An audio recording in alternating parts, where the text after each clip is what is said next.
Good day, future doctors or medical technologies. Welcome back again to another episode of MTELOS Lecture. I'll be your professor for today, Sir Niel. Today, we're going to talk about the Republic Act 9165 and operations of drug testing laboratories. The course outcomes for this type of lecture will be you will be able to understand the current situation of drug addiction in the Philippines, relate the role of law enforcement in control of drugs addiction, and discuss the operation of drug testing laboratories, to which medtechs are really important.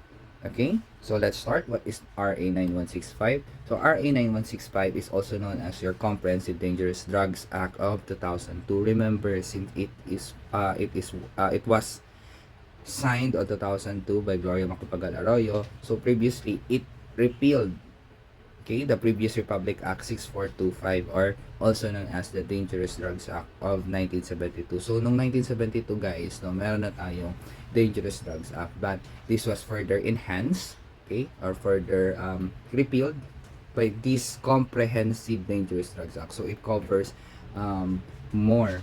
Okay, so with that being said, the state policy for this is safeguard the integrity of its territory and the well-being of its citizenry, particularly the youth, from the harmful effects of dangerous drugs. So obviously guys, the main focus of the Comprehensive Dangerous Drugs Act of 2002 is the youth, no, to protect us, to protect you, to protect the younger generation, because 'di ba, kabataan na pag-asa ng ating bayan. Okay, so with that in mind, your Comprehensive Dangerous Drugs Act of 2002 contains 13 articles and 102 sections. Actually guys, the previous 1972 na Dangerous Drugs Act natin is composed of 100 plus sections as well, no, because it takes into account all the dangerous substances po, kaya masyadong maraming sections na cover dito.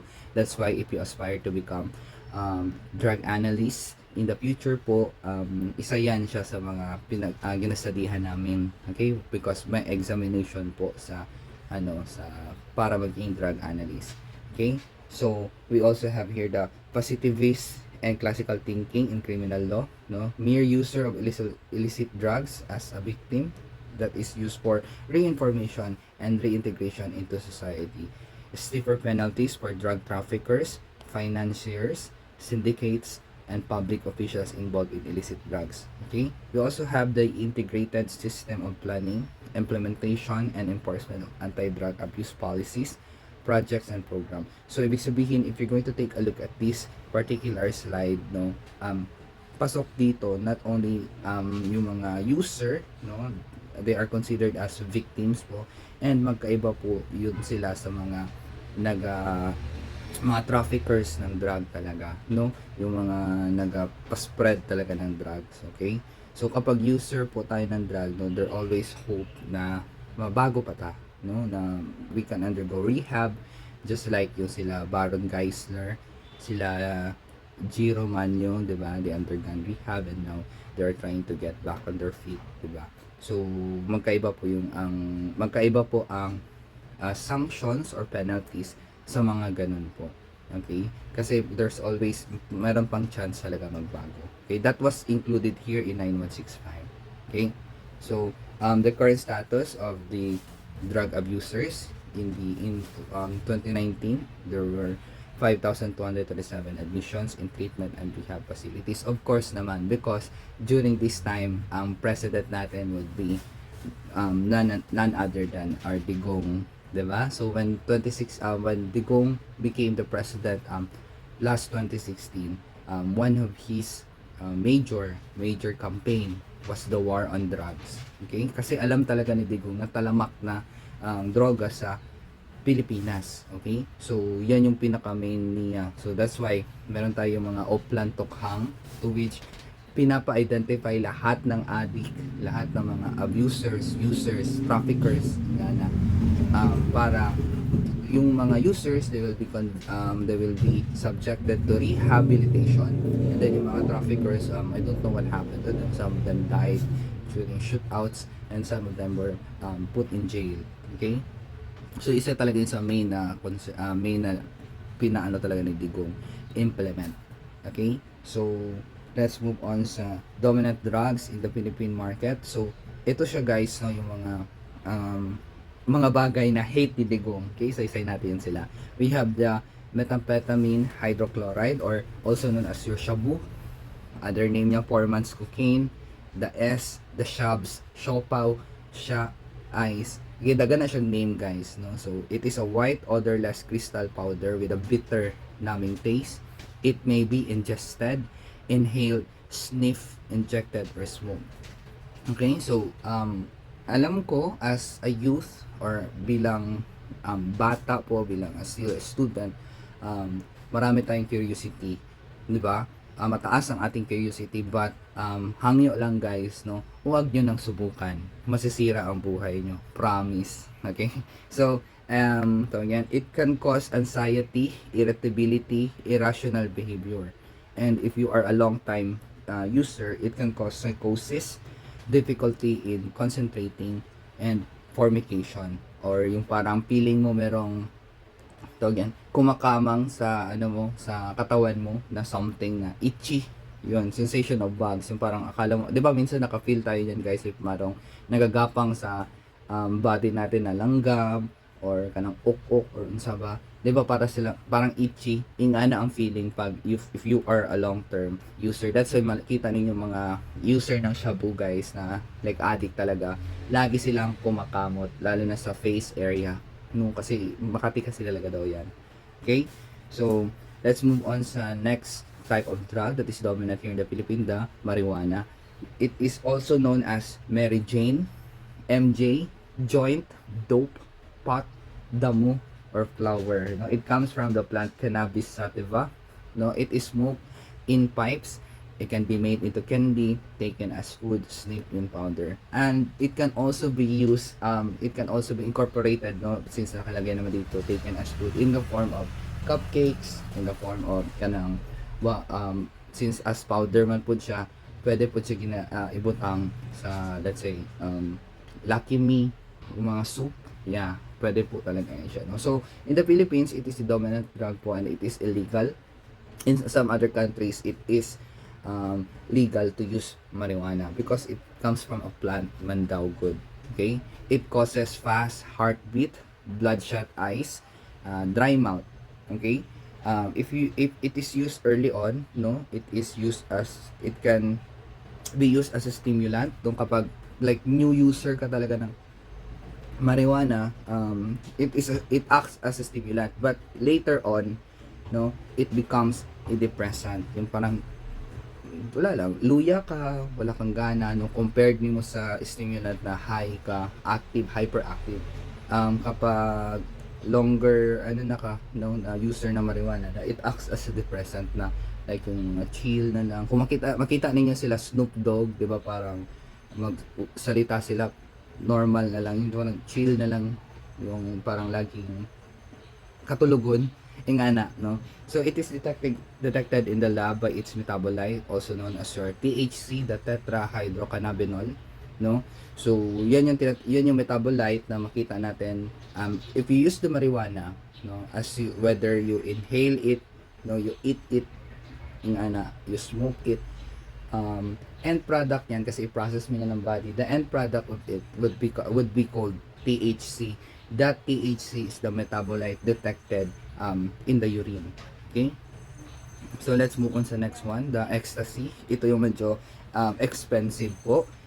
It is known as your MDMA, the methylene dioxymethamphetamine, no? The XTC, Adam, Essence, E, or Molly, no? Ito siya guys, yung mga ginagamit ng mga artists, because ano kasi siya guys, it is swallowed or inhaled man good. So unlike sa methamphetamine na it should be depende mo gud kung makuha mo is smoke mo siya, yung merong mga ganun is smoke. Ito kasi siya, it can be easily carried man good kasi mukha lang siyang pills, no, as you can see, diba, mararag candy. Okay, so it causes exaggerated emotions, no, increased heart rate and blood pressure, dry mouth, chills, sweating, nausea, promotion of trust and closeness. So When you use ecstasy, sometimes these are used by celebrities po during parties, 'di ba? Yung pamang party tayo, syempre get together man. So since ecstasy promotes trust and closeness, ilahang get together na sobrahan na. Okay? Nasobrahan na po ilang get together.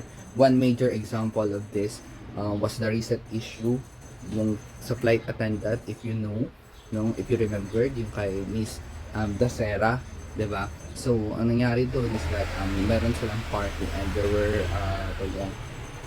it was brought into attention that though Miss Dasera was raped and abused, no, murdered by yung kanyang mga kasama, they used, no, it was to yan, isa sa mga hinala nila is naggamit muna sila ng ecstasy before nag-start yung party. Kaya na umabot sa mga ganong bagay. Okay? So, hindi po yun siya masyado na nabigyan ng pansin if gumamit pa talaga. Isa lang sa mga hinala nila guys, no? But, if I were the drug analyst, if I were the head of the drug testing team at that moment, I would ask for hair samples, no? To test for this type of drug of abuse, no? Marami kasing specimen na pwedeng gamitin guys, no? I think ihi lang natin kinuha kay Miss Lucera. Hindi naman good enough yung ihi lang. Okay? So, marami pa tayong sample which you will learn later on. Okay? So, let's take a look at the different window of detection, no? If you're going to use this drug, especially kapag ang specimen natin is the urine. Okay? So, ito yung mga specimen natin. We have marijuana, methamphetamine, amphetamine, cocaine. Okay, the window of detection. When I say window of detection guys, it is the time na kung saan gumamit ka ngayon and then it can be detected during this window period, during this time frame. Okay? So, window of detection in urine for marijuana, no, 2 days to 3 weeks. So, I'm going to just explain marijuana and then the rest, same explanation na sila, no. So, marijuana 2 days to 3 weeks. Initial screen, say initial screen, it refers to the amount, no, of, di ba, marijuana, the metabolite being detected here is the THC. Okay? So, kapag ang level ng THC natin would reach 50 nanograms per ml po, it will be positive. Okay, na-get so far. So, kapag ang initial screen mo is 50 ang amount ng marijuana meron ka, yung THC na meron ka, it will become positive, no, within the 2 days to 3 weeks na time. Okay? And then, if that particular specimen na pinasa ninyo is positive, okay, it will be sent to the confirmatory laboratory. Okay, hindi ibig sabihin guys, positive ka talaga, no? Maraming factors. But, in this case, if user ka talaga, no, if the initial screen is positive po, and then pagdating sa confirmatory, tingnan nyo yung amount ng metabolite na kailangan nila to confirm. Mas maliit na. Why so? Because mas sensitive na po yung sa confirmatory testing laboratories natin. Okay? So, therefore, kung nag-positive ka sa initial screening mo, and then, na pinadala yung sample mo sa confirmatory lab, mag-travel pa po yan sa confirmatory laboratory natin, no, sa Manila, which is the EAMC, the East Avenue Medical Center. Doon po kasi ang confirmatory lab natin for substance of abuse. Okay? So, it only needed 15 nanograms per ml to confirm na, okay, meron talaga tong metabolite na ito. Okay? Kasi ganito yan, guys. If ever po na false positive siya, let's say, for example, ito yan, may inom ka na nagamot, yung medication mo talaga na wala, hindi mo na-declare, tapos nag-positive ka sa initial screen, usually, pagdating sa confirmatory, guys, no, mag-negative yan. Because, nag-positive ka lang man, not because of the substance, but rather because of your medication. So, pagdating sa confirmation, since mas sensitive naman siya, it can detect smaller amounts of THC if present. So, if wala talaga siya, hindi talaga present yung THC, it will be negative. So, kahit positive ka dito, tapos negative ka dito, negative ka talaga. Okay? Sir, possible po ba na negative sa screening, positive sa confirmation? Hindi po. Kasi kung nag-negative ka na sa screening pa lang, you will not be subjected for confirmatory. I hope na gets po natin yan. Okay? So, we have here the NRL or the National Reference Laboratory Rule, no, regarding methamphetamine analysis or the shabu analysis, no.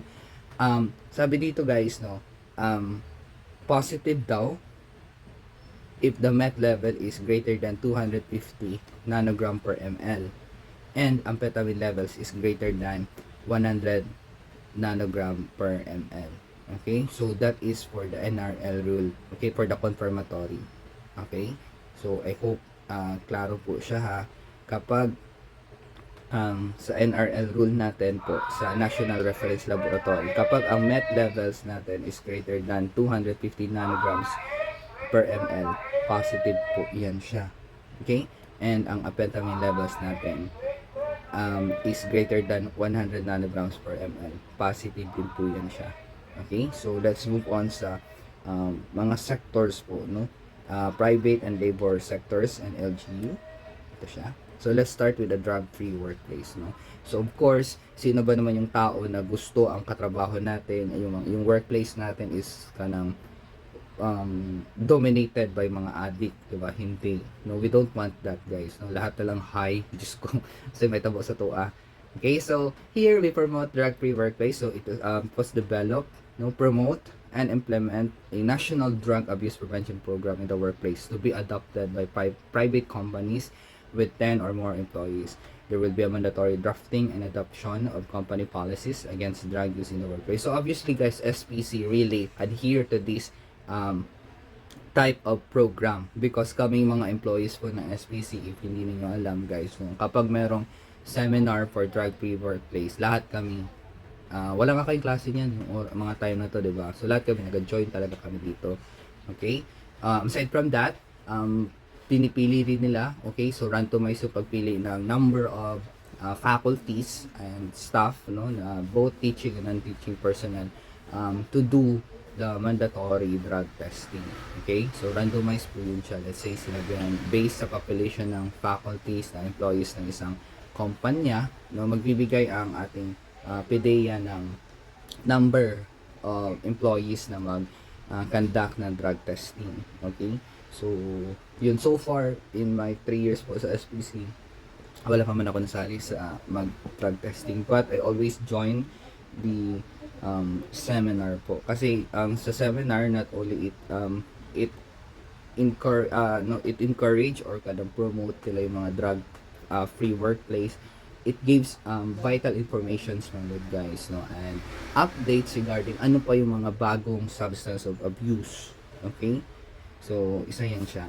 Another thing po, no, aside from that the private aside from this that our private companies are doing right now, no, we also have the local government unit, no, shall appropriate a substantial portion of their respective annual budgets to assist in or enhance the enforcement of this act, giving priority to preventive or educational programs and rehabilitation or treatment of drug dependence. So big sabihin, guys, no, if you are an addict, no, of the substance of abuse, no, again, it's not too late.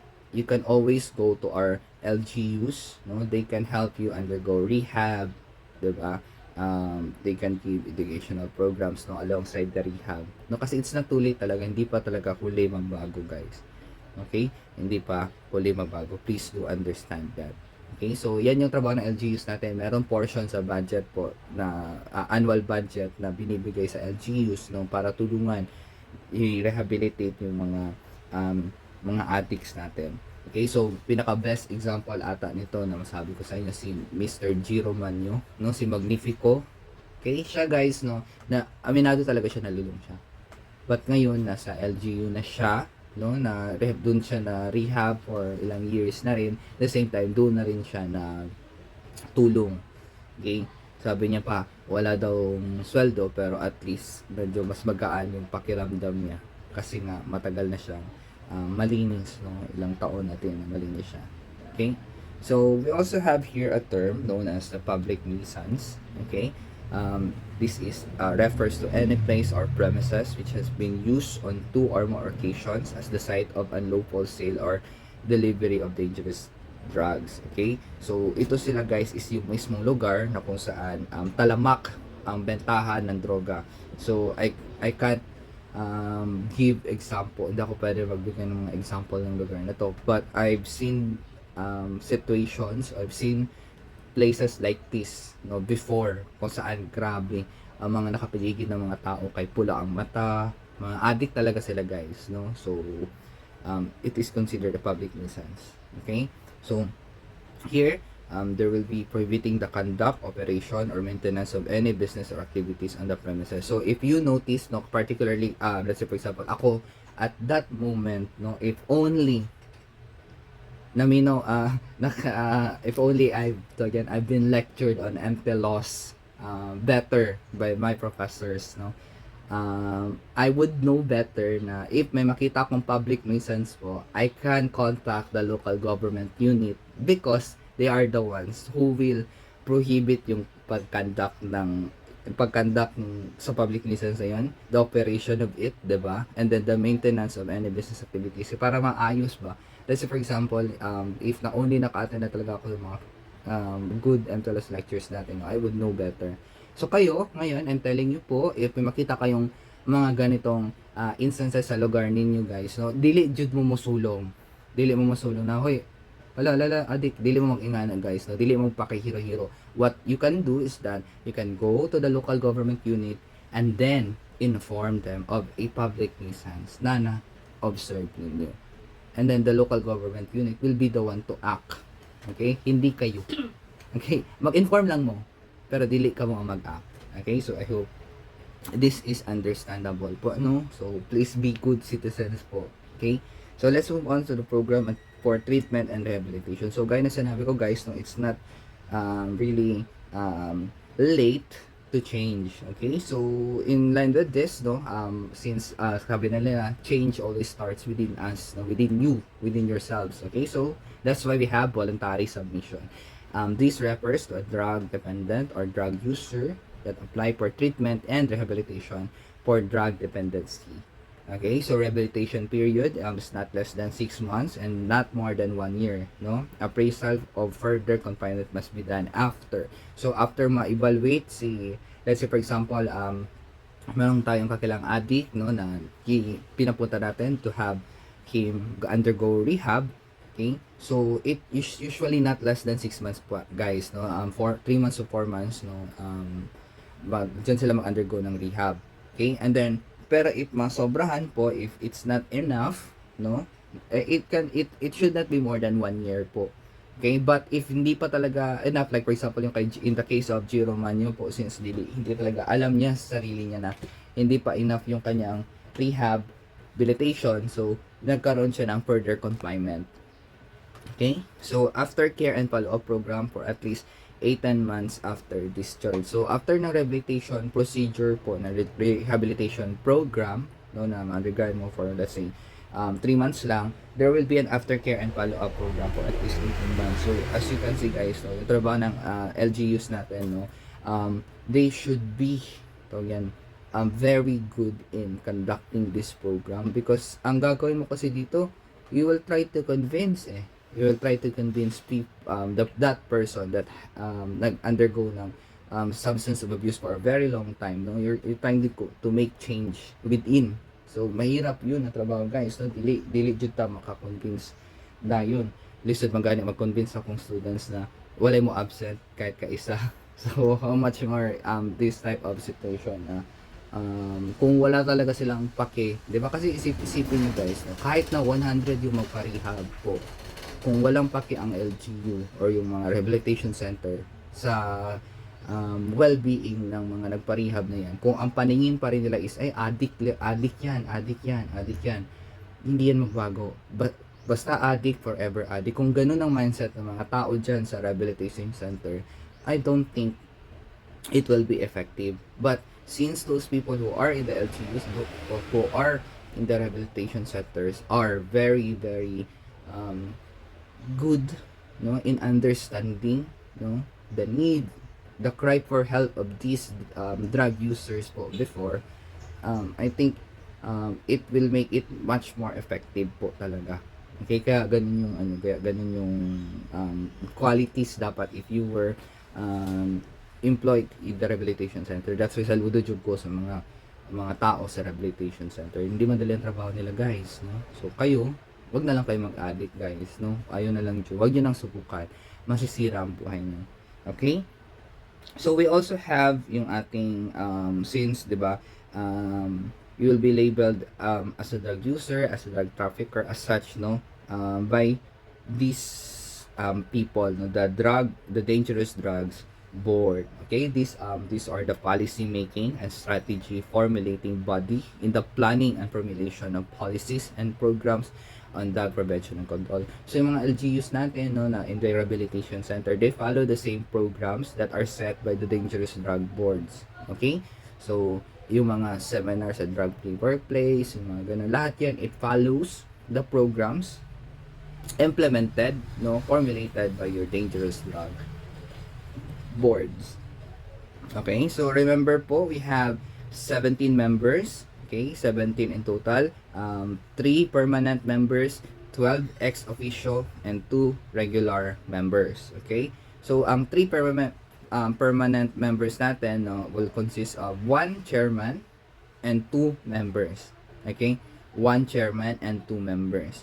Okay, so the chairman will have a 6 years term, and then the members will have also 6 years term. Sir, nganong permanent man sila pero naamalagit 6 years na term, no? The permanent members refer to, kasi malaki kasi itong board po ng Dangerous Drugs Board. Pasabot ani sa 3 permanent members, guys. Permanent members sila in a sense na part sila. Okay? Nandyan sila sa boards natin, no, na paikot-ikot, ano na yan sila, kanang matuyuka lang na sila, patuyok-tuyok lang na sila dyan, no, between the members ng yapon sila ng board, no. However, yung role nila as chairman and members ng permanent members, yun yung may term. Okay? So, let's say for example dito sa SPC, I am if ma-tenure ko, guys, I will become a permanent member of the faculty. Nagets niyo so far. If ma-tenure ko. Okay, dili man ko nila if ma-tenure mo ka, guys, you can't be fired, no, unless you've done something really bad, no. So, if ma-tenured ko, I'll become a permanent member of the SPC faculty. However, if I apply to become the MLS faculty president, yun, meron yung siyang term. And that refers to here. Ito siya. Kaya meron ganito. Like for example, si Ma'am Josephine natin, she is a permanent member ng SPC faculty. And then, currently, siya ang SPC faculty president natin. So, ibig sabihin, meron siyang term for 2 semesters or 1 school year po as the faculty president. After ng term niya, hindi na siya magiging SPC faculty president, pero permanent member pa din siya. Yun yung pasabot dire. Okay, I hope na naintindihan po natin, ha. So, yan po yun. Okay, so aside from this po sa ating dangerous drugs, no, since sila ang formulate po ng mga policy, nagabigay ng mga programs, ng mga planning niyan, ang nag-put into action nito is the PDEA or the Philippine Drug Enforcement Agency. It was implemented, no, PDEA was created to carry out the provisions of the RA 9165. So meron tayo ditong one Director General, 2 deputies, which compromises of one Director General for administration and 1 Director General for Operation. So I hope klaro po, ha. Ang involved sa ating Philippine Drug Enforcement Agency po, may pinaka-head nila will be 1 Director General, no, as the head, no, and then 2 deputies. Ang deputies is composed of 1 Director General for Administration and 1 Director General for Operation. Okay? So we also have the PDEA Academy, no, in which recruitment and training of all PDEA agents and personnel, dito sila mag-training, no, eskwela. Requirement dito should be at least 21 years old and all proven integrity and honesty and a baccalaureate degree holder. So ibig sabihin, guys, if you wanted to become a PDEA, no, agent, pwede po kayo mag-apply, no, as long as nakagraduate po kayo. Okay? So aside from that, guys, no, share ko na lang din share ko na lang din that the names of PDEA agents po are not usually disclosed. Hindi yun talaga sinasabi, guys. So kahit na yung mga PDEA agents na nag-under, let's say for example sa amin po, meron kasi yung usually mga drug testing laboratories talaga, may time na nag-check ang PDEA on how we conduct the drug analysis, no, yung procedure natin, then they will observe. So may mga na-meet po ako ng mga PDEA agent. They will, hindi talaga nila ibibigay ang pangalan nila. No, they will give pseudonames, okay, to protect their identity as well as to protect themselves po, kasi alam niyo naman po, no, delikado rin yung buhay na risky, lalo na sa Pilipinas ngayon na marami tayong mga addict po talaga. Okay? So, hindi talaga nila gina-share. So, ako, puhon po, hindi nyo alam, malay nyo, PDEA agent na pala tayo. Yung mga ganun po, hindi nila gina-disclose sa mga family members sila. Usually, kahit kanino-kanino na PDEA agent sila. Okay? So, they really are not disclosing their names, no, pseudonyms na binibigay nila. Okay? So, yun lang yung ma-share ko sa inyo, guys. Okay? So, since we're done with the boards, the PDEA, yung mga rehabilitation na yan, let's move on to the work. Yung work natin as medical technologies po, no? And talk about the drug testing in the laboratory. Okay? So, please remember po that we have different types of drug testing procedure. We have the mandatory, to which it is mandated or mandatory siya sa mga drivers and those firearms license applicants, no? So sa law enforcers, mandatory po na siya. Public officers, no? And RA 9165 violator. Obviously, kapag nahulian ka, let's say for example, merong nakita sa bag mo na substance of abuse, no? Automatic, you will undergo mandatory drug testing po. Okay? And if you are convicted of a crime with more than 6 years imprisonment, marami yun, di ba? Malala nyo, yung mga, di ba meron tayong levels po ng ilang years imprisonment yung makuha nyo. Di ba meron iba 1 day lang, meron iba 1 year and 1 day to 5 years to 6 years nga na. So if your crime na nagawa mo is more than 6 years po imprisonment ang penalty niya, you will be you have to undergo mandatory drug testing. Papadrug test ka talaga. Okay? Para malaman if you are using substance of abuse. Okay?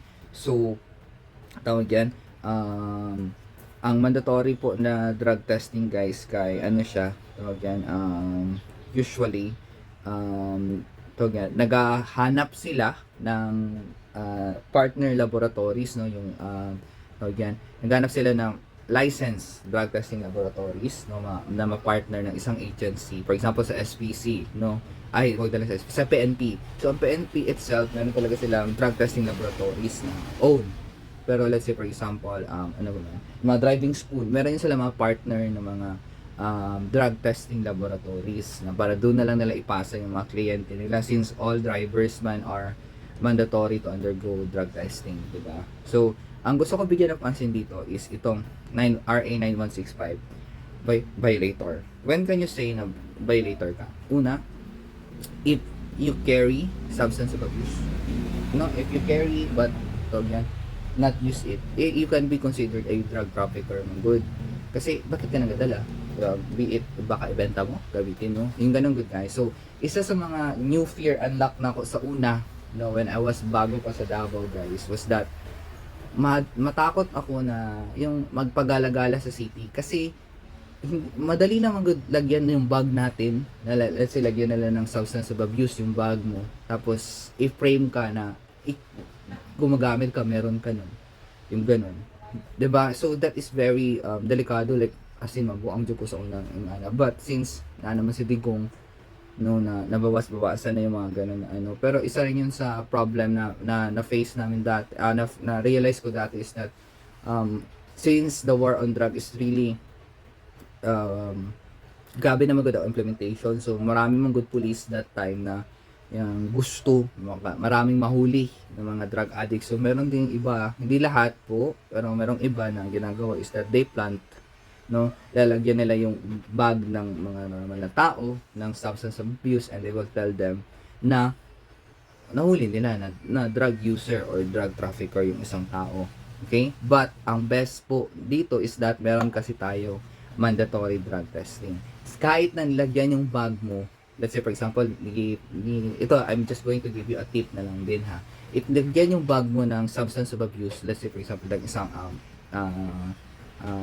masamang police, lagyan yung bag mo na substance of abuse. If ever na pahalongkating ka ng bag mo, tapos nakita mo na meron silang giplan, wag yung hawakan. Wag yung hawakan yung substance abuse. Again, mawala kasi, para hindi nyo malagyan ng fingerprint. And then, by the time na syempre, since you are a violator po ng ating RA 9165, you will undergo mandatory drug testing. Since you know na hindi ka naman gumagamit ng substance of abuse, they cannot, your result will become negative. And then, if maging negative yung result mo, the moment nag-pick up nila yung nilagay sa bag mo, since hindi mo siya inawakan in the first place, your fingerprints will not be seen doon sa sachet or sa kung ano man yung nilagay nila sa bag mo. So, it will cause disparity. You will not be convicted kasi wala naman yung fingerprint mo. It will pose now a good a good scenario for you na baka na planted lang talaga yun. And then lalo na kung negative ka nun sa mandatory drug testing. Malala yan guys, if ka ng user ka tapos giplantahan ka pa na yun. Kasi mag-positive ka man sa mandatory drug testing, kahit hindi mo dala-dala yung kahit giplant yan, since positive ka sa mandatory drug testing, makukulong ka pa din. Okay, so I'm just sharing with you yung mindset ko dati, and possibly, malay nyo makatulong sa inyo in the future, huwag nyo talaga hawakan. Okay, yung kasi mali ng iba parang hawakan din, sir, hindi to sa akin, sir, kunin nila, hindi to sa akin, yung fingerprint nila all over the place na, diba? Okay, so another type of drug testing is the random drug testing, to which ito ginagawa natin sa SPC, sa mga employees po. So we are doing this selected lang. Okay, hindi lahat ng students. So it will not be a random drug testing kung hindi siya kung lahat, 'di ba? So employees both government and private, as well as students on the secondary and tertiary levels undergo random drug testing. Okay? So let's move on sa next slide. Okay? So we also have the RA kasi nga 'di ba? Dati mandatory ang drug testing, di ba, gaya ng sinabi sa previous slide, mandatory drug testing for drivers po, na applicants. Okay, so ngayon, the RA 10586 removed the mandatory drug testing for applicants for driver's license. Only mandatory if the law enforcement officer has probable cause to believe that a person is driving under the influence of dangerous drugs and or other similar substances. Dati guys, tinanggalan nila yung mandatory. Dati mandatory talaga ang drug testing sa mga applicants for driver's license. Ngayon, ang bago is that you will undergo mandatory drug testing kapag yung police or your law enforcement po na, let's say for example, nakabangga ka or ang way na pag-drive mo is puro ka mali-mali, yung sige ka beating the red light, tapos makabangga ka ng mga tao, yung mga ganun.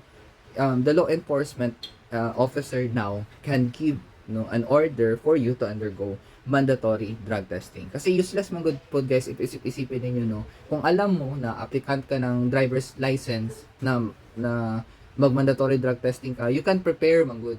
You can prepare. Kahit addict ka, you can prepare. Let's say alam mo middle period niya is 2 days to 3 weeks. So after next month na po magpa-drug test, 'di ba? So in this case, kapag mayroong incident na the law enforcement officer now will deduce or make an observation now on the case, sa naitabo o the scenario, and then if he feels or she feels na need mo mag-undergo ng mandatory drug testing, it is now the practice. Okay, so we also have here a case to which Pimentel versus the COMELEC, the Supreme Court ruled on the unconstitutionality of mandatory drug testing of candidates for public office, So dito po guys, kasi parang ang nangyari dito is that si Senator Coco Pimentel is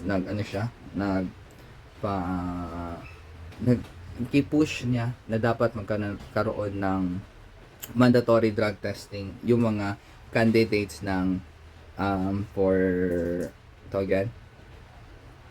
public office, but nilaban to siya, this is against the COMELEC po, 'di ba? So ang nangyari, the Supreme Court ruled on the parang hindi daw part ng constitution yung mandatory drug testing ng mga candidates for public office, kaya hindi siya hindi na ngayon pag candidate ka ng for public office is that mandatory drug testing, tinanggal na siya. Okay, so we also have Lacerna versus DDB and PDEA, no? Supreme Court found no valid justification for mandatory drug testing for persons accused of crimes, violates the right of to privacy, the right against unreasonable searches and seizures, and equal protection clause. Okay, so in this case po na hindi rin, no, because the severity of the crime dito mga good guys, no, sa kay Lacerna versus DDP and PDEA is that ang nangyari, ang context is that there is merong crime na nangyari, no, merong crime na nangyari, let's say for example wala namang namatay pero merong crime na nangyari, let's say human trafficking or yung mga Data Privacy Act, yung mga ganun po. Hindi para ang gusto ata ng PDEA is for Lacerna to undergo mandatory drug testing, but since yan, this is ito yung ruling ng Supreme Court, sabi dito na hindi daw, no, they found no justification na magpa-mandatory drug testing ka if ganun lang yung kaso. I think guys, no, mandatory drug testing can only be implemented on certain cases, depende sa severity ng kaso. Like for example, yung in the case of Miss Dacerna, yung flight attendant natin, 'di ba? On that case, since rape and murder naman ang nangyari, no? So, yung mga suspect, they undergone mandatory drug testing. Same with Miss Dacerna, no? Kahit patay na siya. Okay, pinundergo sila ng mandatory drug testing po. Okay? So, but in the case of kanang ano lang siguro, defamation,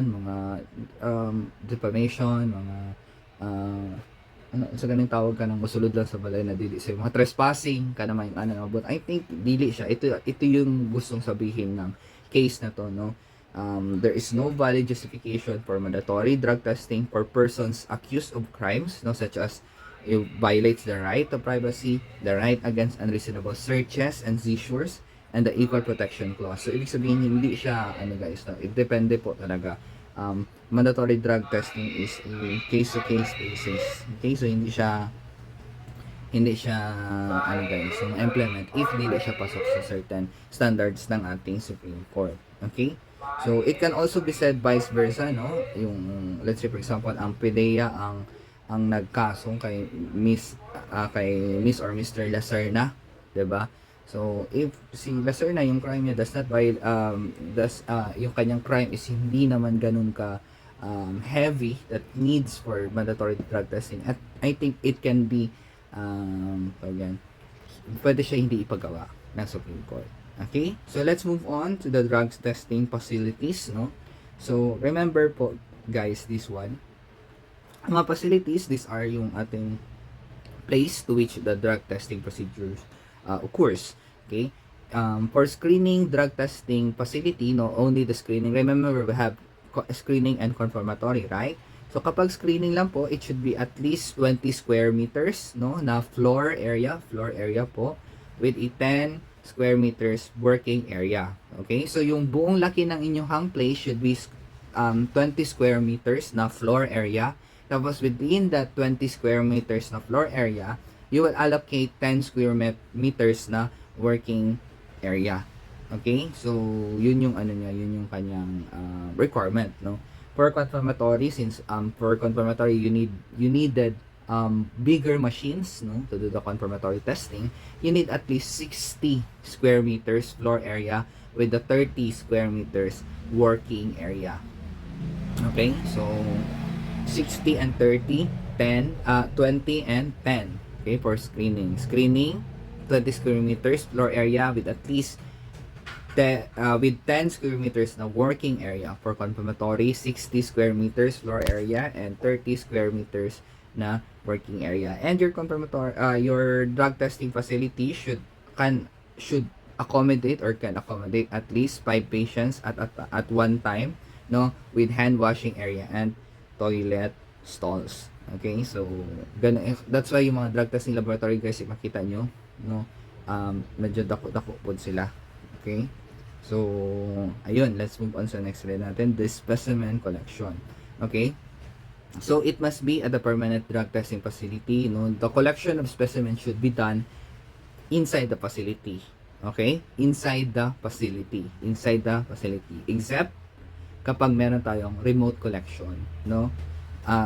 That is only allowed, the remote collection, that is only allowed in the following areas, such as your workplace, the school, the jail, or prison. Syempre dito guys, no, kung sa school yung inyong, let's say for example ako, meron kaming mobile laboratory na meron kaming drug testing laboratory, ang gagawin lang is that, ang specimen is kukunin ninyo sa area kung saan, such as the workplace, the school, or the jail. Pupunta kayo doon, kukuha kayo doon kayo kukuha ng specimen, pero yung buong ano doon guys, no, yung buong CR doon, no, mag-allocate yan sila, the school, the workplace, the school, or the jail, or prison, or rehabilitation center, will allocate 1 CR para sa inyo ha, solely for specimen collection lang. So yung 1 CR na yun guys, no, lahat, ang purpose na doon is merong tao na magbabantay sa loob, no, habang nag-ihi ka, and at the same time, mapababae man lalaki, at the same time, no, kay doon lang talaga yung collection, hindi pwede sa ibang lugar din ipasa, no, hindi magiging invalid ang collection mo if walang tinatawag yun natin na ASC, the authorized specimen collector. Yung authorized specimen collector, yan na yung tao na magbantay sa iyo sa loob ng CR. Kapag mag-ihi ka without the presence of this one, the ASC, no, your urine specimen will be invalid, hindi siya magiging subject for testing. Okay? So, remote collection can be done, no, kapag sa mga workplace na to, mga areas na to. At the same time, for the reasons lang po na random drug testing, follow-up drug testing, reasonable or suspicion cause, no, or crime scene and post-accident. Okay? So, remember po, in this type of specimen collection, anong mga checklist natin? Una, there will be a designated na CR, no, with the presence of ating ASC na authorized specimen collector. Okay? The same time, dapat ang reason lang is dapat ito sila. Ayan. Okay? And then we also have persons who are critically ill or disabled po, no? So pwede yan siya. In this cases, sample validity test must be performed. Okay? So itong sample validity test po guys, no, is i-perform yan siya yan after ng collection, or minsan after ng collection, no, pwede siya sa mismong area kung saan niyo gi-collect or sa laboratory na. Pero kami dati sa natrabahuan ko po na mobile laboratory is we do the sample validity test sa mismong area. Sa mismong area ng kung saan kami nag-collect. Okay? So, malaman kasi guys, no, malaman nyo if dinagyan ng tubig. Let's say, for example, kahit na merong ASC sa loob ng CR, no, kung sweet to si ma'am or si sir, kanang kabalo dyan sila mo tago, bisan butangan na nila water guys, no, if you're going to do the sample validity test, mahuli magana ninyo. Okay? So, let's move on sa next slide, to which we're going to talk about the personnels. Okay? Okay, so sa personnels natin guys, no, we have the head of the laboratory, no. Magkaiba kasi ang head ng same lang sila, no, pero magkaiba yung nila, qualifications. Okay? Head of the lab for screening is a clinical pathologist or any licensed physician with certification in clinical laboratory management by the DOH. Okay? Ang kaya niya na pwedeng maging head siya ng drug testing lab is 10, no, maximum 10 ka maximum screening laboratory, no, a physician can handle within 5 kilometer radius. So ibig sabihin, ang isang clinical pathologist or any licensed physician with certification in clinical laboratory management by the DOH can head 10 screening laboratories. Remember the term screening po.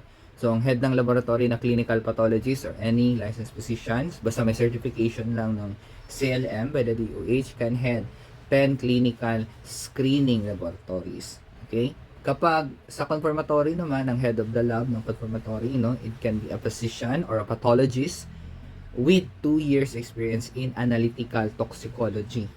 Okay? Physician or a pathologist with 2 years experience in analytical toxicology. Kasi for confirmatory na to and usually confirmatory is in the East Avenue Medical Center. Or if walang physician or pathologist, no, a chemist, no, chemist with a master's degree and 2 years experience in analytical chemistry. So a chemist with a master's degree and 2 years experience in analytical chemistry can also be the head of the lab for confirmatory testing. I think when I was training to become a drug analyst po guys, no, ang head ng laboratory nila at that time was a chemist po. No, so it is safe to assume that that chemist meron siyang master's degree and meron siyang 2 years experience, no, in analytical chemistry. Okay, so those are yung ating head of the lab. And now let's talk about yung ating mga analyst. So ang analyst natin for screening is either a chemist, a medtech, a pharmacist, or a chemical engineer with training. Okay, chemist, medtech, pharmacist, or a chemical engineer with training. Okay, ang analyst naman natin for confirmatory, it required full-time chemist with training in chromatography and mass spectroscopy, and either a medtech, pharmacist, or a chemical engineer with training in screening. Okay?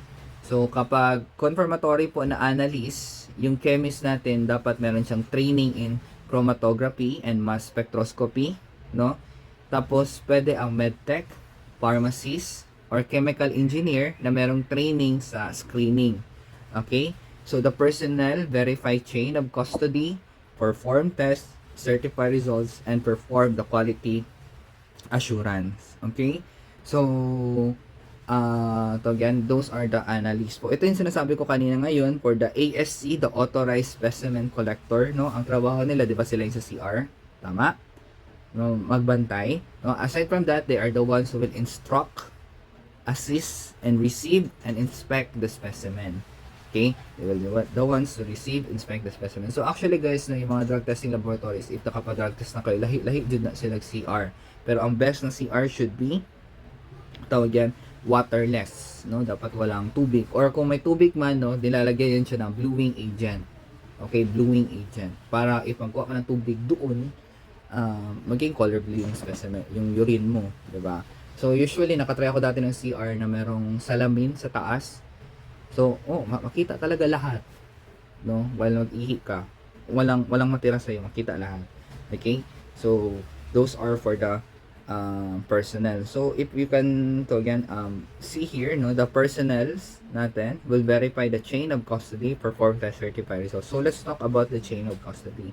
When you say chain of custody, no, custody and control form, this is a VHFS approved form used to document the collection, transport, security, and test results of the specimen. It also contains the donor's information, chain of custody documents, status of specimen such as the temperature, appearance, the drug test requested, and result of test. Pag sinabi mo naman chain of custody document, the form used to document the security of the specimen and all aliquots of the specimen during the testing and storage. So basically guys, no, pag sinabi mo chain of custody document, it involves everything, no, lahat ang name, the donor's information, no, yung nagpasa ng ihi, yung ASC na nagbantay, yung lugar kung saan siya nag-collect, kung ipa-confirmatory siya, kung saan yung ipa-ship, ano yung naggamit na, ano yung transporting facility na pinuntahan ng form. Lahat yan guys, documented. It is a step-by-step documentation of the procedure, no, hanggang sa result. Yan ang chain of custody. Includes the names and signatures of all individuals who handled the specimen and the date and purpose of access. So, di sabihin, always na siya ginagawa check. That's why isa sa part ng training natin for drug testing guys is yung pag-fill up ng form. Isa yan siya. Daghan kayo mong fill upan guys. No? And that's why we really instruct the patient talaga, or the donor, in this case donor kasi tawag natin sa magpasa ng ihi. No? The donor to be honest, no? When you ask, sir, na ba medication, ano ba bang sabi siya, ay aspirin naman, you also write everything na get so far. So lahat yan siya guys, kina-document na siya guys, no? Kahit na vitamins lang yan, let's say for example, ay ano ko sir, nag-aloxy white ko, or tawag yan, nag-enervon ko, lahat yan, ginasulat yan lahat. Okay? Kahit ng mga antidepressants, kahit anong gamot po, lahat yan sila gina-document. Why? Because if there's something wrong with the result, let's say for example, it undergo na false positive siya, no? It can be one of the basis po na baka false positive lang, false positive lang talaga. Okay? So, yun yung purpose ng ating mga chain of custody na documents. So, sino ang tingin yan? Yung ating mga personnel, sila nag-check. Okay? So, we also have the drug testing specimens po, no? It can be your urine, no? Actually, marami to sila, guys, no? Unahin natin ang urine. It is the most common. Bakit man urine ang most common? Because it is the easiest specimen to collect. Okay? So, you needed 60 ml po to make it valid, and prolonged storage should be done at negative 20 degrees Celsius. And then, it is collected in a 30 to 60 ml na polyethylene specimen container. So, meron tayong standard nito, guys, no? Yung may standard talaga dito na container ang binibigay ang ating NRL and as well as the PDEA, no? Pwede magot siya na 30 to 60 ml. Pero, 'di ba 60 ml man ang kailangan. Okay? So, since 60 ml ang kailangan natin, no? Kaya sinabi dito na 30 to 60 ml kasi guys, pwede magod na let's say for example si patient alam niya na meron siyang case, no? Meron kasi talagang meron talagang sakit na or disease or situation po na kung saan ang atong ihi guys gamay lang jud kanang oliguria, no? You will experience yung ganon kasi pasabot ato konti lang yung maihi mo.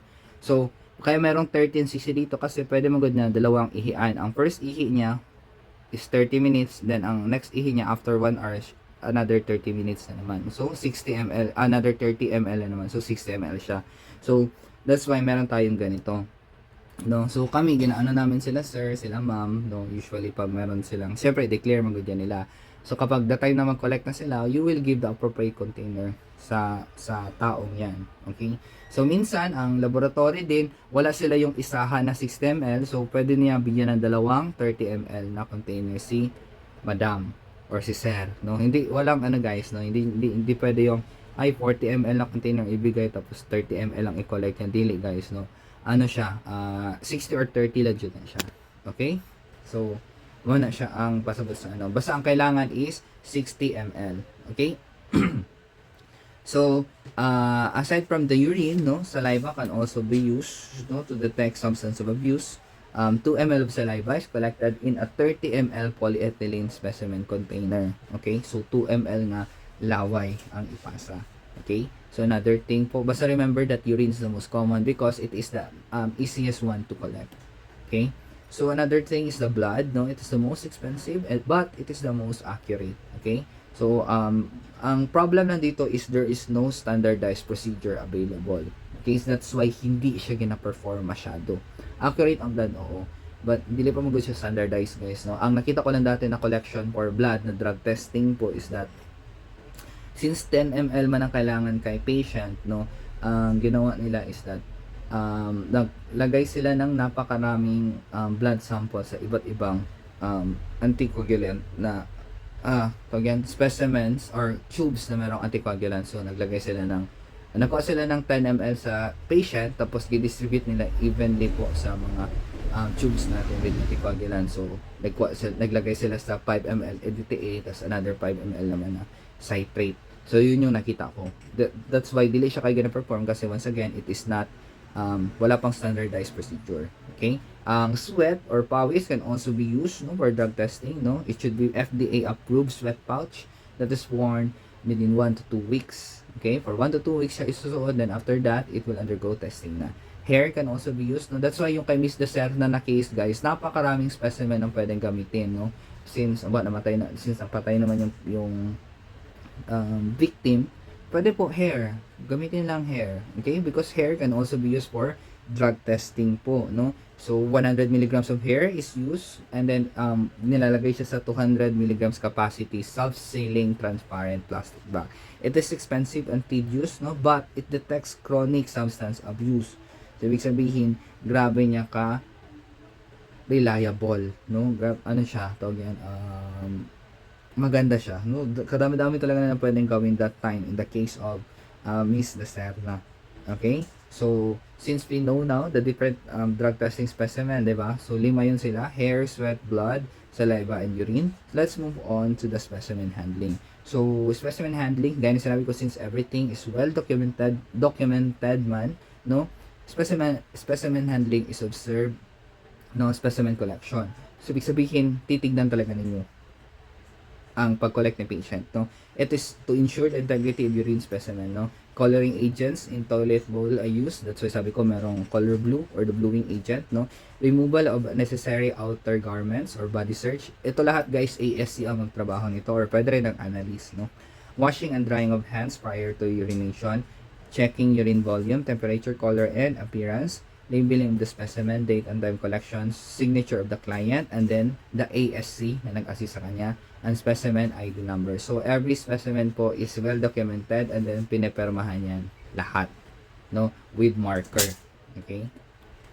So, pag specimen retention po, guys, no, if the result is negative after 5 days po, if the result is negative after 5 days, i-retain na siya for 5 days, no? After 5 days, pwede na nila i-discard. Okay? So, kapag positive naman, no, positive, unadulterated or substituted or invalid, no, minimum of 15 days upon the receipt of result. So, after 15 days, guys, no, pwede na siya itapon. Okay? So, i-retain lang nila for 15 days. After 15 days, pwede nila itapon. But, remember po, it may be extended for 1 year upon request of the PDEA, upon request of the donor, upon the requisition of authorized na mga people. Okay? So, dito, guys, no, kapag negative ang result, tandaan niyo, di ba, nakuha mo ang result mo. Let's say, for example, nagpa-test ka March 1. Nakuha mo ang result mo, ready na siya by March 3. Okay? Ready na siya for March 3, pero nakuha mo ang result mo March 5 pa.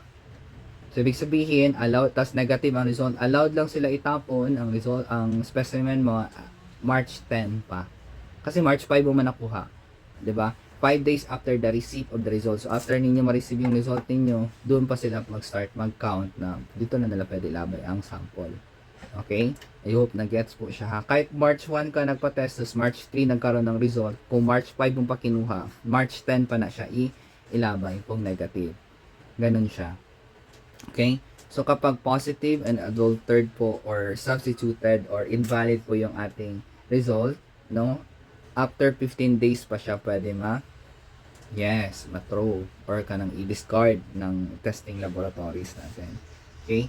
And pwede po siya ma-extend for 1 year. Okay? So, ito yung nasabi natin na validity of specimen, no? So, kapag suspicious or unobserved yung urine collection, no, usually discard na siya. Okay? Gaya na sinabi ko kanina. Invalid specimens are considered tampered, no? Or improperly collected, handled, and stored, and documented. So, kung hindi maganda yung inyong documentation po, usually discard yun sila, guys, no? Invalid yun ang test, no? So, sayang lang effort natin. Okay, so that's why dapat presence of mind and dapat walay makaligtaan sa procedure. Okay, so let's move on sa parameters for validity test, no? The color, the appearance, no, should be clear, odor, aromatic, volume 30 to 60 ml, temperatures between 32 to 38 degrees Celsius, which is the body temperature. The pH should be 4 to 9. And then the specific gravity should be 1.003 to 1.030. Dili siya pwede magbaba of 1.003 because pag bumaba pa dyan, isipin tubig na yan. Tubig lang to jud na siya, guys. Dili na siya ihi. Okay? Tampering of specimens, no? Adulteration using substance not normally present in the test specimen. Addition of juice, illicit drugs, taking of drug screens like aspirin, niacin, and zinc sulfate which interferes with the drug analysis. That's why lahat ito sila, guys, gina-declare jud, no? Itong take ka ng mga gamot. Doping samples, no? Adding chemicals to the urine, no? Such as the bleach, ammonia. Let's say, for example, yung sample mo tubig para maging aromatic, no? Or pag yan, medyo lahi yung amoy, mag-amoy ihi, no? Some people add ammonia, no? So, hindi mo siya pwede, guys. It's what we call doping sample. So, that will be rejected po. Okay? So, and aside from adulteration, we also have yung dilution, no? Less than the normal physiological constituents. That's why, guys, really advisable na kapag alam mo meron kang drug testing ka na mo, banat yung kag-inom ng tubig na daghan. Remember po, if you drink plenty of water, no? And the sample will be super diluted na talaga, na to the point na tubig na lang siya, no? It will be rejected. Kasi nga, we will perform validity test. Okay? So, ganun talaga kayo na, ma'am, diligent siya pwede kasi it failed the validity test. Okay? So, we have two types of dilution. The internal dilution by adding plenty of water or diuretics, no? Drinking plenty of water or taking diuretics. And external dilution, no? Adding water to the specimen. Okay? We also have substitution, submission of switch or replace sample. So, dati guys, may nahuli kami dati na patient po, ang ginawa niya, meron na siyang dalang ihidaan. Tapos, parang giipit niya sa brief niya. Grabe talaga yun na, giipit niya sa loob ng brief niya. Tapos, nagulat ka, buti na lang kasi kami, yung container na dala niya is very different from the shade ng container na meron kami. So, pag switch niya, nahuli talaga. So, ano nangyari doon sa, gi-report namin sa, sa kanyang boss, tapos i-inform namin ang PDEA. So now we're going to talk about the analytical methods. Okay? So ito yung trabaho natin as medtech, no? So since we have the screening and the confirmatory, let's talk about first the screening. So for the screening, guys, we use FDA, DOH approved testing kits using immunoassay. So nowadays, we use immunoassays po. Okay? So we also have the instrumented screening procedure, to which we use machines. Okay, so it can use these two principles. It can use the principle of immunoassay or chromatography. Okay, for immunoassay, we can use the ELISA, or also known as your enzyme link immunosorbent assay, the fluorescence technique, the polarization immunoassay. For the chromatographic, we can use the thin layer chromatography or the high performance liquid chromatography. So, ano siya guys, no? Very different types of screening procedures pwede natin magawa. But, the end product here is to detect the presence of substance of abuse. So, let's say for example, ito po, bigyan natin ng example. So, these are yung mga common na kits na ginagamit natin na tawag yan, available sa mga screening laboratories natin. So, here we have the control, no? We also have the methamphetamine, then the amphetamine, test for opium, test for cocaine, and test for your marijuana or the THC. Okay? Samples are ilagay dito sa wells natin, and then they will flow. And then if ever na merong presence ng drug, no, it will magkaroon ng linya sa ating control, and then pag may presence ng drug po, kung saan yung walang line, doon yung positive. Okay? Very different po siya sa mga pregnancy test natin, na 'di ba, pag double line or mag-blue or merong linya is ibig sabihin pregnant. So congratulations. Pero sa drug testing po, baliktad siya. Walang linya para masabi niya na positive. Like in this example. Okay? So ito naman siya, hindi yung urine ang ilalagay niya dito, no, but rather yung inyong dipsticks will be deep sa urine, and then the liquid now will flow towards, diba, towards dito. Same thing, the line, ang control natin should have the linya, the line, and then if walang line po, like for example in this case guys, no, pag walang line, positive, pag meron, negative. So kapag merong line, negative pa rin, no matter how faint po yan. And then if walang line ng control, it will be invalid po. Okay, so I hope na naintindihan ninyo, no. Okay, for the immuno kits natin, yung mga ganito guys, no, it utilizes, since immunoassay man ang ginagamit niya, and it utilizes this procedure, this type of assay, the competitive assay. There will be a competition between free drug and then the immobilized drug. Okay, you have your free drug ninyo, yung sa, kung meron talaga sa ihi, and then the immobilized drug present here. Okay, ngayon, in the presence of drug po, the free drug binds to the antibody conjugate, preventing it from binding to the immobilized drug. So, ibig sabihin, meron yung mga stick natin, yung mga kits natin, no, meron siyang mga substance of abuse na itinetest natin. Pero immobilize sila, hindi sila makagalaw. Ngayon, kapag merong presence ng substance of abuse now, no, yung substance of abuse nyo ngayon will bind to the antibody conjugate. So mag-bind sila dito sa another mga antibody. So kapag merong mga drugs, yung antibody conjugates natin will bind sa drugs of abuse. Ngayon, yung immobilized drug ninyo, since tawag yan, positive man, 'di ba? Since positive man meron mang ano. So since nag-bind na yung antibodies na meron doon sa inyong kit, doon sa inyong substance of abuse, there will be no color reaction kasi na-utilize naman. Okay, nagamit naman siya. Okay? So ibig sabihin yung immobilized drug nyo will be sila yung nandito banda sa linya na yan. So it will, kapag merong substance abuse, it will not form a line. Okay? So walang linya na ma-form kasi nga yung mga free drugs niyo will bind sa antibody na present sa inyong testing kit. Okay? So ma-occupy. So ito siya, blanco lang dyan siya. However, kapag if there is no drug present po, no, yung ating antibody, antibody complex, ito siya, the antibodies po now will bind now to your immobilized drug. Okay? Together with yung ating mga pigment conjugate po. Okay? So, yung mga pigment conjugate natin will bind dito sa antibodies to conjugate and then will bind now to your immobilized drug. Giving now a color, ito siya.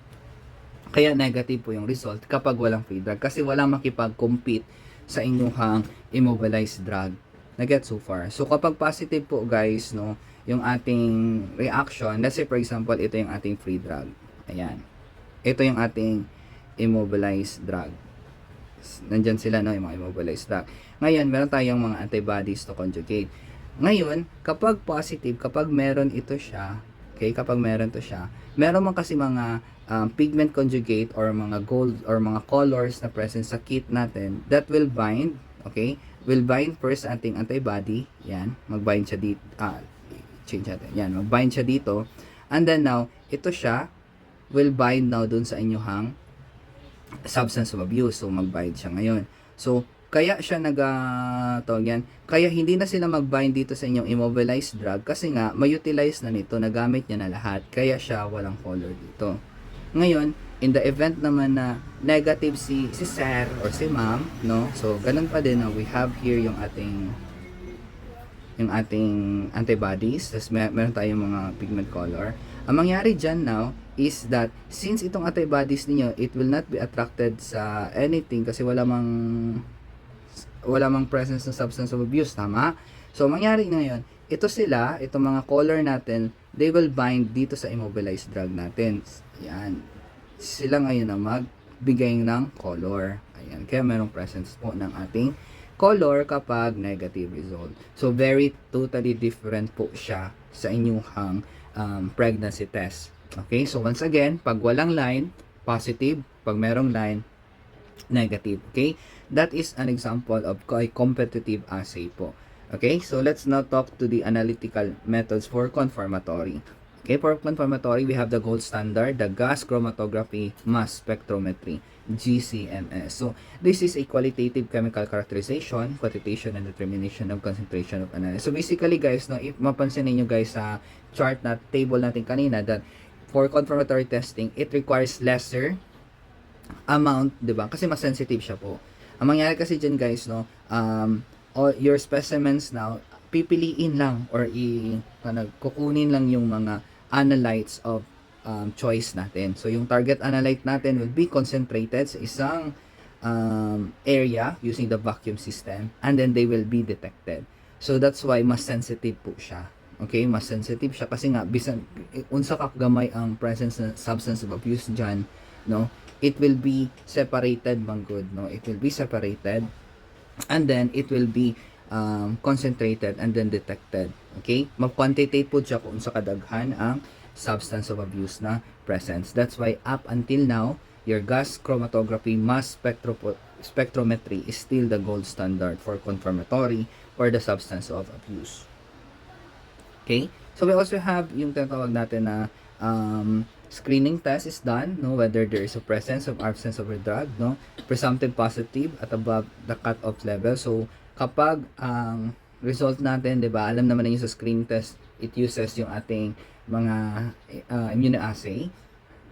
So kapag walang linya po, guys, no, positive po 'yan siya, guys, no? Positive po 'yan siya. Pero kapag merong faint line, no, ibig sabihin negative po 'yan siya. Okay? So, kapag confirmatory testing po guys, no, you can now isolate the identity of the metabolite and then the concentration of the drug. So, ang turnaround time for screening test, mabilis lang naman siya, no, 30 minutes, no. But, kami sa laboratory, since ang standard po natin is around 1 day po ang turnaround time, no. The entire processing is 30 minutes lang dyan na siya. But, syempre, we tend to cater multiple samples, no, ang testing natin para hindi po kapoy sa tua is ginaan nato na sa isahan, no, sabay-sabayan sila gina-test lahat. However, kapag yung entire testing is only 30 minutes, pero yung sinasabi natin sa patient or sa donor, kung kailan niya makuha ang result, sinasabi natin tomorrow pa, no, the next working day pa. Okay? Kasi guys, isa sa mga pilapan ng patient po dyan is that agreement, no? Before sila product testing, meron kayong ipasign sa kanila that they are agreeing now if positive yung result mo, if positive yung for substance of abuse yung donor natin, they are agreeing na isend natin yung specimen nila for confirmation po, for confirmatory. Okay? So, ang confirmatory testing natin is 15 days ang turnaround time yan. Okay? 2 weeks before ninyo ma-receive balik ang result. So, ang usually ginasabi namin sa patient po, let's say for example, may nagpa-test, tapos it turns out to be screening test positive, no, we tend to call or contact the patient na sir, pinadala na namin yung sample nyo for confirmatory testing, but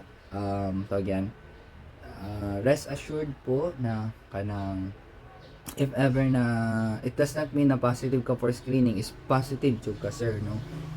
Meron kasi tayo tinatawag na false positive. We tend to explain it to the patient and then we tend to ask them again or probe them na sir, when we ask you to declare yung mga medication ninyo, did you really tell the truth or unsa ba?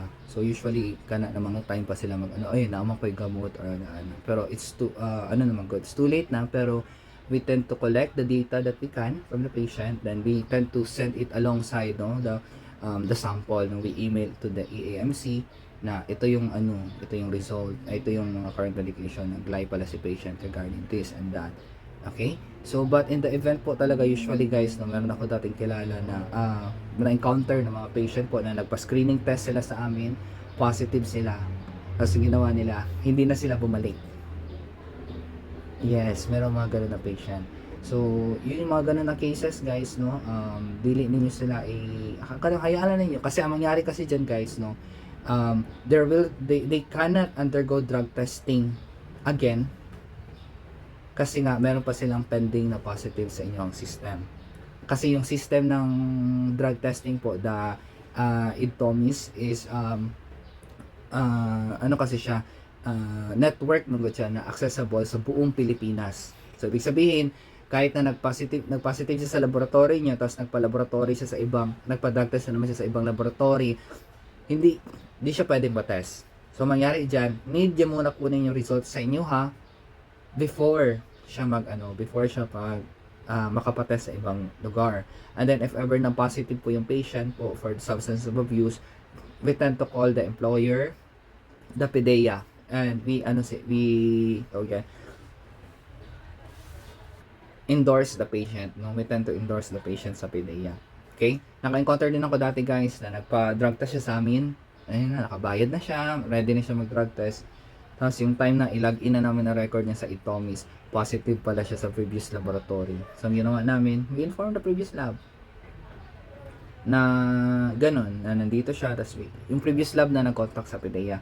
Kasi kung sino yung last laboratory po na kipatasan ninyo, sila mag-inform sa PDEA na the patient's been here, and then kami, we just inform the latest contact details of the person. Ingana siya na ano. And then, if meron kayong result and you are negative po, remember that the results are valid for 1 year. Okay? So, that's why, dili jud siya, guys, na kung nagpa requirement ang drug testing sa inyo ha, when you apply for work or unsa ba, no, if you already had a previous drug result po, no, remember that your results are valid for 1 year. Okay? So, we also have the retesting, no? This is a lab satisfaction for quality validation. Replicate test to check the initial test result of sample.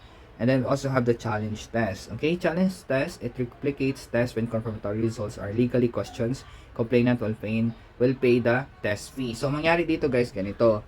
So, si patient po, no, sa screening, nag-positive siya, no? And then nagpa-confirmatory kayo, positive pa din siya. Ngayon, pagbigay niyo ng result kay patient, no, hindi siya maniwala or kanang tawag yan, sabihin nila this is tawag yan, bullshit, mali to, kanang baka na mali lang kayo. So ngayon, you will do the challenge test, no, to which you will use the same sample po na pinasa ninyo sa confirmatory testing, no, confirmatory site, no, and then you will test it po again. So the result will still yield positive po talaga. Okay? So that is a challenge test. And then the second result na ibibigay ninyo sa patient, no, kasi nagpa-challenge test man siya, so pwede ninyo ilagay sa aside from together with the screening test, the confirmatory test, you will release another result, no, a challenge test. Yung challenge test na yun, ang magbayad ng is the patient. You will indicate there that it challenge test has been performed and ito yung mga result niya. Okay, so the challenge test will be usually positive gyapon na siya. Okay, kasi you're testing the same urine eh. Inana siya guys, no. Hindi pwede guys na ang challenge test is that, di ba may confirmatory test na result na release kay patient tapos mag-ihi na po siya for the challenge. No, it's not that way. The same urine na pinasa niya in the first place will be the same urine that will be used for the challenge test. Okay? So, para meron kong idea what is the unsay nawong sa inyong result. Ito yung example sa nawong sa result natin, no. As you can see, this type of laboratory sa AAMC, no, sa reference lab, kung titignan ninyo guys, no, all results are negative. So ibig sabihin napakaraming analytes or metabolites po yung kanyang test, no, for substance abuse. Ibig sabihin negative siya lahat. Okay, so ang nagpa-request in this particular case is yung ating House of Representative. Gipa-request nila na mag-test si Mr. Chanko. Okay, so valid yung kanyang result for 12 months, no, gaya na sinabi natin, for 1 year from the transaction date. Okay, so ganun siya guys. Lahat ng test na ginaano dyan guys, gina-indicate lahat ng and then we also have the test kit. So this is an example of a screening laboratory drug testing laboratory result, no. So screening ni siya na result kasi nga based on that method use test kit. Okay, so I hope klaro po siya, no. So we're going to talk about the lab records po. So for the laboratory records of drug testing laboratories, no, it involves your training records, the custody and control form, the info on the specimen, date collection, lahat yun guys, gina-store dyan na siya tanan. You also have the quality assurance records. And by the way po, let me inform everyone that your drug testing laboratories also participates in the NECWAS. Okay? So, nag-participate po ta sa NECWAS guys, no? Merong ipapadala ang NRL natin, which is in this case the EAMC sa mga different drug testing laboratories. And then, you will do the result po. You will process the specimen submitted to you like a normal urine sample. And then, yun, pag may result na, isend din nyo sa kanila.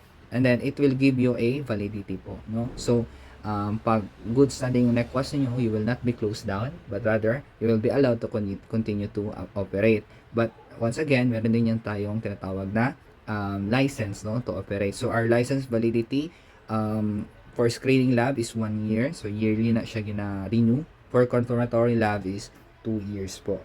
Okay? For confirmatory lab is 2 years. So as medtechs, no, I want everyone na be diligent. That's why we are doing chemistry procedures ngayon, 'di ba? Medyo strict ang mga professors sa inyo ha. It's because we want you to be the best, no, to be mindful of your procedures, no, your actions, kasi very crucial po kasi talaga yung trabaho natin. Okay? But if gago-gago ta, no, we will encounter such violations, no. If we issue false results po, kaya let's say binayaran kayo and then nalaman, no, there will be a suspension and revocation of your license as well as the license to operate of the drug testing laboratory. You will also undergo 6 years and 1 day to 12 years of imprisonment and fine of 100,000 to 500,000, revocation of license, the closure of the center. Others naman na if meron lang mga problem lang po, no, it can be reprimand, suspension, or revocation, no, such as failure to protect confidentiality and failure to pass the proficiency training. Ito na yun, the proficiency training here refers to the kanang mga NECWAS, no, ito sila ng mga criminal offense of owner or manager committed as an incident to the operation of the laboratory and failure to refer positive results. Once again guys, if positive po sa screening laboratory, whether you know na it's false positive or unsa ba, we really need to send it for confirmatory testing basta ang result niya is positive. Okay, pero if negative, wala, release lang. Okay, so also have yung ating investigator here, the BHFS. So if you want to become a drug analyst po in the future guys, I know kayang-kaya na ninyo, kasi nga ang lisod laman na part dito guys, katong documentation lang, daghan mo good mo isulat, daghan mo kanang marag maging mindful mo asa unsa ibutang, unsa isulat, nga kanang dapat yung chain of custody dapat sakto siya, proper labeling sa specimen, yung perma ng patient ninyo, the ASC, lahat yun sila guys, babantayan mo gud ninyo. So I know you can do it, so once na maging RMT na kayo, you can proceed to become drug analyst as well, and who knows, maybe you can also be an analyst in the confirmatory laboratory, diba? So ganun siya ang work path natin as medical technologists, and if you become a pathologist po, pwede po mo maging head ng screening lab or nung ating tinatawag na confirmatory laboratories. Okay, so this has been it, so thank you so much for listening. So my name once again is Sir Niel, and God bless po. Mabuhay, ingat.